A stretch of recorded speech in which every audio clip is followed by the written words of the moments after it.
prenups are a common practice. Yes and no. Okay, if you want to take Bronwyn's side right now, just choose. Coming up on the Real Housewives of Salt Lake City after show. They almost threw down by the baklava. We both noted John's energy being different lately. He and I had an odd interaction. No prenup, because, no prenup at all. If there was any idea that I was a gold digger, then what would it make her to get on my private plane and come to the house I paid for? An extension of a gold digger? I'm not mincing words. I am repeating exactly as I said exhausted. Bitch, who are you? I'm pissed about this. And I've been in her house, and she's messier than me, if you know what I mean. The Real Housewives of Salt Lake City after show starts right now. I mean, I've been to some Greek weddings where plates are breaking, but they almost threw down by the baklava. She's a liar, Justin. She's a liar. She's a liar.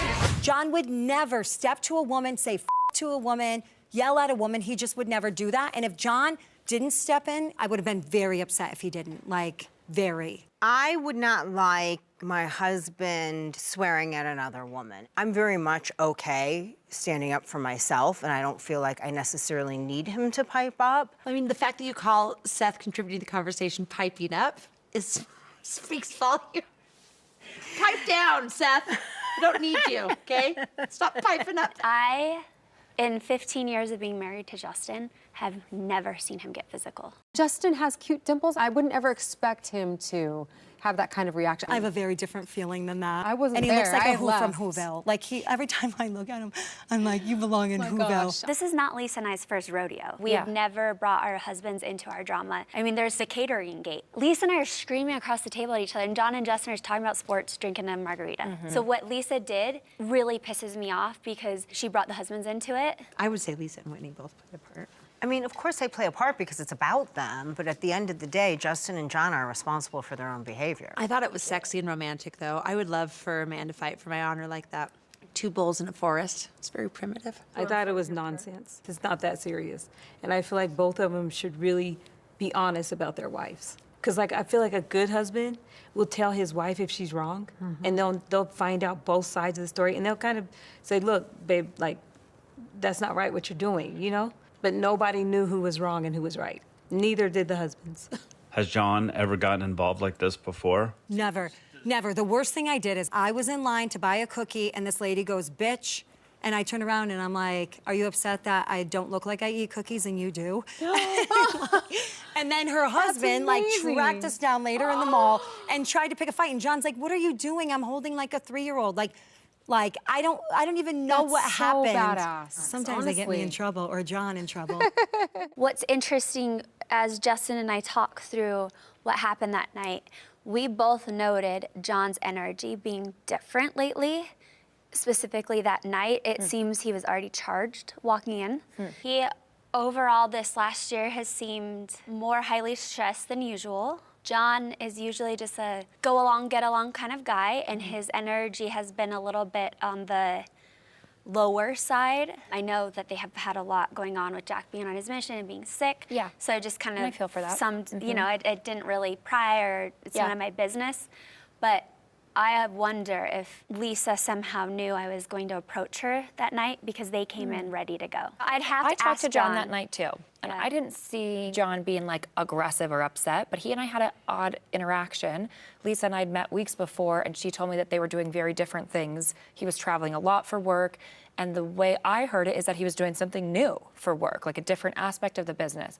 And so when I saw John, I said, sorry, Todd's not here. I know he would have wanted to see you. It's been a while. And I said, so tell me about this new thing you're doing. Like, is it investing or what are you doing? And he had this like very like confused blank look and was like, I don't know what you're talking about. And I said, oh, totally my bad. I'm so self-absorbed. I guess I didn't hear what Lisa was saying, but you guys are doing some new thing, right? And he had no idea what I was talking about. Really? It's odd to me if they work together and they have this business together. Even, I mean, if I explained Todd's job to you and the lines got crossed and you said it to Todd, he'd be like, no, that's not how it is, but here's how it is. He would have some idea of what you were talking about or what I might have been talking about. John had no clue what I was saying. So I think maybe there's some stress there as their business expands, or maybe they're doing different things. I didn't see him as aggressive, but I also didn't see it firsthand. I'm going to watch it when everybody else watches it. He was not the... I didn't see that happen. He was not the mellow John that I've I'm used to. I walked out with them, and they told it to me very differently. So I have not. Of course they I haven't did. seen it yet. I don't know. Lisa's only going to tell you the version that serves herself. When she invited me over, I knew Bronwyn and I needed to clear the air. So it was a big deal for me. My house is being remodeled. I don't let anyone come over. I had snacks for her. Cake that had been sniffed and mangled by the dogs. Oh, Cake. stop it. They were very much on Heather's lap. I did not realize she doesn't like dogs. That might have been my bad. I was just hoping that like she was gonna just basically apologize and explain that she was new in the group, she was figuring it out, and we could go on from there with a clean slate. She did not want to be mauled by my dogs or mauled by my apologies. This is not the end of it, because I have not yet heard you say one time you were messy, you were inappropriate, you were too far. And she really quizzed me on what I was apologizing for. I can apologize, it comes across messy. It comes across messy or is messy? And honestly, I didn't really know what I was apologizing for. I was kind of apologizing to pave the way for her apology. You like give one to get one kind of a thing. I just felt like I was sitting there and like everything she was saying was driving me crazy because it felt like she was a total hypocrite. It started out when she kind of like piled on Brittany. Girl, get your words tight. And I got in a fight with her. Because if we want to get our words in order, you're going to need to get your words in order with all of this group because you have been telling everybody a different story.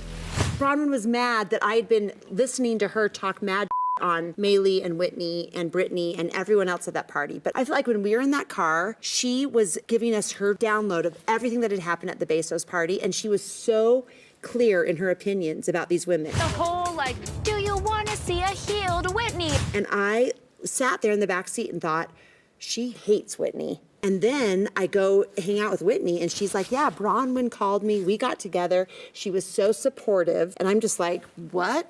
Because the Bronwyn that I heard in the car was not supportive, would never have called you. Like, I got out of the car and thought I needed to, like, take a shower because I had just betrayed my friends by just listening to the things that she had said. Luckily, I was never in the middle of you two, but she definitely was trying to warn me about you. She's not your friend behind your back. She's horrible about you. I know my girl Heather really well. It's very hard for her, one, to let people in and trust, and two, like, it's hard for her to take accountability for things. I didn't get out of the car and call Whitney, and she did. And she went and hung out with her and supported her. So I felt like it was a betrayal to Lisa, it was a mixed message to me, and it was just she was being two-faced. I think she came in to the friend group thinking, oh, Heather and I are gonna be best friends. We're gonna have the same sense of humor. And I don't think she expected Heather to hold her accountable for her words. I mean, you are a saint. You are better than me. You understand everything. You don't ever talk shit on people. You're never messy. No, I don't feel like any of this is genuine. She made me feel like she was looking for a reason to continue to be mad at me, and it made me feel kind of stumbly in my own house that this wasn't going to go the way I wanted it to. I think I thought if I was open to reconciliation, she would be open to be reconciliation. I have engaged in tomfoolery about talking with everybody. We all have.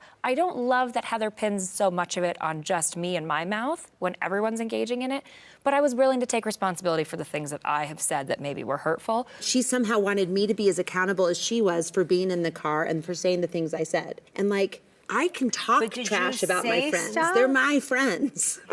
I probably said a lot of stuff. It's clear Whitney's really messy, which she's admitted. But stuff that Whitney, I would say to Whitney. And I didn't reveal Bronwyn. I didn't say, Bronwyn thinks you're an idiot, and she was totally making fun of you. I just said, that surprises me that Bronwyn called you and was supportive of you. That surprises me. Because I don't want to impede Bronwyn and Whitney's great friendship that seems to be blooming, but I'll tell you right now, like, it makes me nervous for Whitney. Because a person that can say and think those things about her is not someone that can the next day be their good friend. And I feel protective. I feel protective of Lisa. Well, I feel protective of Whitney. Whitney can live in that friendship because that's what she does in all her relationships to other people. Maybe that's why they like get along. Maybe.